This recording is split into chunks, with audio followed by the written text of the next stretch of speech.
અમદાવાદમાં ભારે વરસાદી માહોલ બાદ રસ્તાઓ બંધ થઈ ગયા છે। જળબંબાકાર બાદ સાણંદ વિરમગામ હાઈવે બંધ થયો છે। સાણંદ જીઆઈડીસી થી આગળ હાઈવે પર પોલીસ બંદોબસ્ત છે અને વાહન ચાલકો માટે રસ્તો બંધ કરાયો છે। તો જે રીતે હાલમાં રસ્તો બંધ કરવામાં આવ્યો છે કારણ કે આગળ પાણી ભરાયેલા છે, વાહન ચાલકો મુશ્કેલીમાં ન મુકાય તે માટે આ રસ્તો બંધ કરવામાં આવ્યો છે। તો વરસાદ ઓછો થયા બાદ પણ પાણી ઓસરતા નથી અને જેના કારણે આ મુશ્કેલી થઈ છે। તો અમદાવાદમાં ભારે વરસાદી માહોલ બાદ રસ્તાઓને બંધ કરવાની ફરજ પડી છે। સાણંદ વિરમગામ હાઈવે બંધ થયો છે। સાણંદ જીઆઈડીસી થી આગળ હાઈવે પર પોલીસ બંદોબસ્ત ગોઠવી દેવાયો છે। કોઈને આગળ જવા દેવાતા નથી કારણ કે જે પાણી ભરાયેલા છે તેમાં વાહનો અટવાઈ ના પડે, લોકોને મુશ્કેલી ના પડે અને કોઈ જાનહાનિ પણ ન થાય તે માટે આ રસ્તાઓ બંધ કરવામાં આવ્યા છે। વાહન ચાલકો માટે રસ્તો બંધ થયો છે। તો જે રીતે આપ જોશો કે ઘણી જગ્યાએ કમર સુધીના પાણી ભરાયેલા છે અને ઘણી જગ્યાએ તેનાથી પણ વધુ પાણી ભરાયેલા છે। પાણી ઓછા થતા નથી, તેનો નિકાલ થતો નથી, જેના કારણે આ હાઈવેને બંધ કરવાની ફરજ પડી છે। વાહન ચાલકો માટે આ રસ્તો બંધ કરવામાં આવ્યો છે।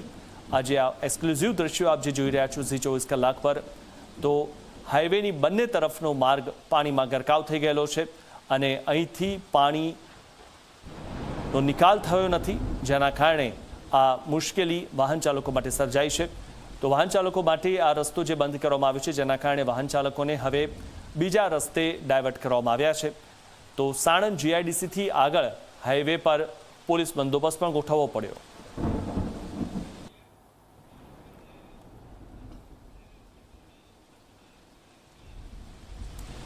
તો આ વિશે વધુ માહિતી મેળવી અમારા સંવાદદાતા ગૌરવ પટેલ પાસેથી। ગૌરવ, જે રીતે મટોડા રાજકોટનો જે હાઈવે છે તેને બંધ કરવામાં આવ્યો છે અને ઘણા બધા જે રસ્તા છે તે બંધ કરવાની ફરજ પડી છે, શું હતું માહિતી?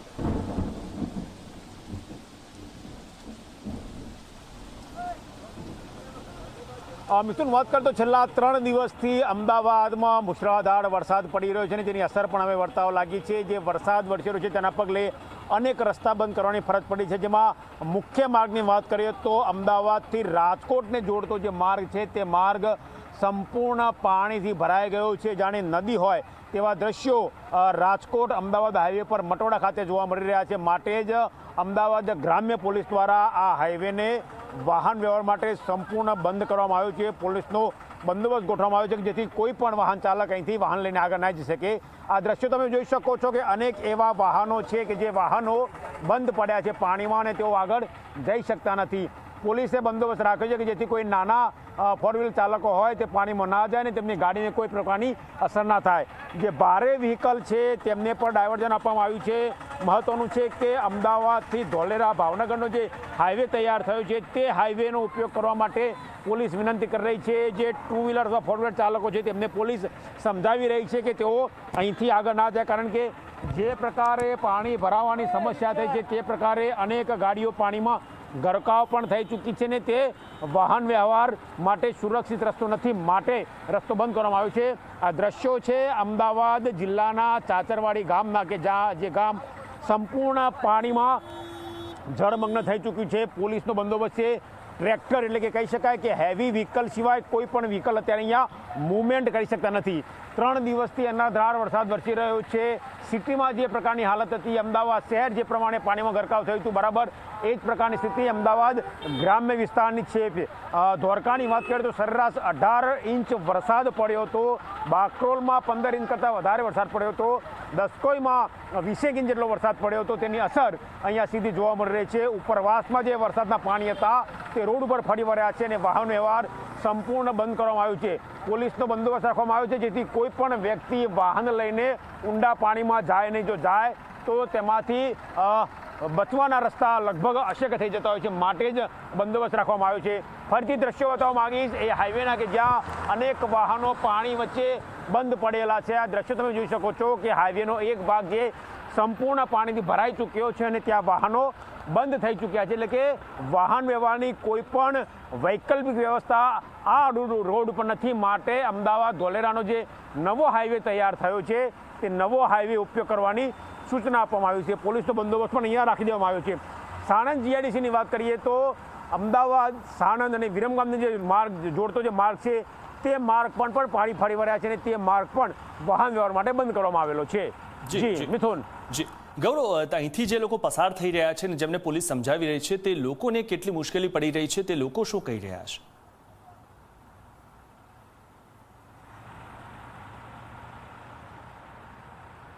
જે ખૂબ જ મુશ્કેલીનો સામનો સામાન્ય લોકોએ કરવો પડી રહ્યો છે. આ દ્રશ્યો તમે જોઈ શકો છો કે જે લોકો અહીંયા ધંધા રોજગાર અથવા તો બીજા કોઈ કામ અર્થે આવ્યા હતા, કારણ કે આ વિસ્તારની વાત કરીએ તો સંપૂર્ણ ઇન્ડસ્ટ્રીયલ વિસ્તાર છે, એટલે જે લોકો નોકરી ધંધા રોજગારથી અહીંયા આવ્યા હતા તે પોતાના કામના સ્થળે પહોંચી ચૂક્યા નથી. કેટલાક લોકો જોડાયા છે, તેમની સાથે પણ વાત કરીશું. કેવા પ્રકારની પરિસ્થિતિ જોવા મળી રહી છે અહીંયા? બહુ ખૂબ પાણી ભરેલું છે. આવવા જવાનો રસ્તો બંધ થઈ ગયો છે. કોઈ નોકરિયાત વર્ગ કોઈ જગ્યાએ જઈ શકતું નથી. એકદમ પાણી ગરકાવ થઈ ગયું છે. ઘર વખરી કોઈના જોડે હોય ના હોય એવું બધું છે. આગળ જતા શું હાલત થશે કઈ ખબર નથી. કેટલી તકલીફ પડે છે? બહુ તકલીફ પડે સાહેબ. તકલીફમાં કઈ ખાવા 3 દિવસથી ખાધું નહીં. ત્યારે મોરે ચાલી નહીં બધું લઈને આવ્યા સાહેબ. શું કરીએ? તમે જોયું કે આ નાગરિકો હતા જેમને ભારે હાલાકી અને મુશ્કેલીનો સામનો કરવો પડી રહ્યો છે. અત્યારે હાલ પણ રોડ ઉપર પાણી ભરેલા છે, જેના કારણે વાહન ચાલકોને ભારે હાલાકીનો સામનો કરવો પડી રહ્યો છે. મિથુન. જી આભાર ગૌરવ, માહિતી આપવા બદલ. તો મહત્વની વાત એ છે કે આ જે હાઈવે છે તે બંધ થયો છે અને ગ્રામ્ય વિસ્તાર છે, અમદાવાદનો જે ગ્રામ્ય વિસ્તાર છે તેમાં વધુ વરસાદ પડવાના કારણે ઘણી જગ્યાએ 20 ઇંચ વરસાદ પડ્યો છે, તો ઘણી જગ્યાએ 15 ઇંચ વરસાદ પડ્યો છે અને જેના કારણે આ તમામ જે પાણી છે તે આ હાઈવે પર ફરી વળ્યા છે, જેના કારણે આ જે રસ્તો છે તે ડાયવર્ટ કરવામાં આવ્યો છે.